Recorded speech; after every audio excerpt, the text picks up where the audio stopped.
So మనము acupressure అంటే మన మర్మ చికిత్సలో ఉన్న ప్రత్యేకతలు నేను చెప్తాను ఈరోజు. సో కొన్ని ప్రెషర్ పాయింట్స్ ఉన్నాయి. ఆ ప్రెషర్ పాయింట్స్ని మీరు సింపుల్గా యాక్టివేట్ చేసుకోవడానికి నేను మీకు కొన్ని టిప్స్ చెప్తాను. సో మన శరీరంలో మన గుండెకి సంబంధించిన నాడి ఇలా అని ఫ్లో అవుతూ ఉంటుంది. సో మన గుండెకి దగ్గరలో ఉన్న నాడులన్నీ కూడా ఇది చాలా ఇంపార్టెంట్ నాడి, హార్ట్ మెరిడియన్ అని కూడా అంటారు.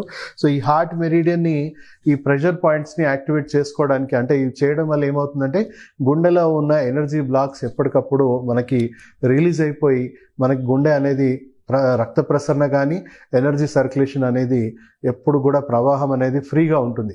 సో దాన్ని మీరు రోజువారీగా యాక్టివేట్ చేసుకోవడానికి మీకు కొన్ని నేను చూపిస్తాను, చిట్కాలు చూపిస్తాను. సో ఇక్కడ నుంచి నాడి ఫ్లో అవుతుంది కాబట్టి రోజు ఇలా ట్యాప్ చేసుకోండి. ఫస్ట్ ఇలా ట్యాప్ చేసుకోండి.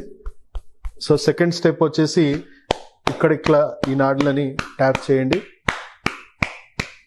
అలాగే రెండు వైపులో కూడా ఇలా ట్యాప్ చేసుకోండి. నెక్స్ట్ మీ ఈ భాగంలో, సంఖ భాగంలో కూడా ఇక్కడ నుంచి డైరెక్ట్ గుండెకి చాలా రక్త ప్రసరణ అనేది చాలా మెరుగుపడుతుంది. సో ఎనర్జీ ఫ్లో అనేది అంతటా ఉంటుంది కాబట్టి ఇక్కడ కూడా నేను ఆపోజిట్ సైడ్ కూడా మనం చేసుకోవాలి. ఎందుకంటే ఈవెన్ అంటే లేడీస్కి కొంచెం సెంటర్లో ఉంటుంది గుండె.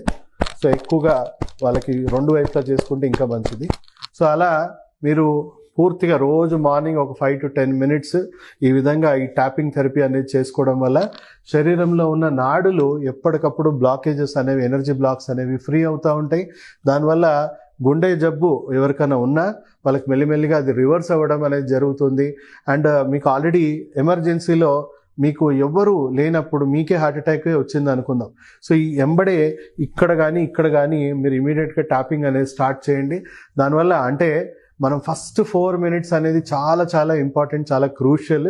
సో మీరు అంబులెన్స్ వచ్చేలోపు లేదా హాస్పిటల్కి వెళ్ళే ముందే మీరు ఈ ట్యాపింగ్ అనేది స్టార్ట్ చేశారనుకోండి, అవుట్ ఆఫ్ 10, 8 జనాలకి వాళ్ళకు హాస్పిటల్ పోకముందే వాళ్ళకి హార్ట్ అటాక్ నుంచి ఇమీడియట్గా ఉపశమనం అనేది పొందుతుంది. హార్ట్ పంపింగ్ అనేది మళ్ళీ నార్మల్సీకి రిస్టోర్ అయ్యి మళ్ళీ నార్మల్ సర్క్యులేషన్ అనేది రిస్టోర్ అయ్యే అవకాశం ఉంది.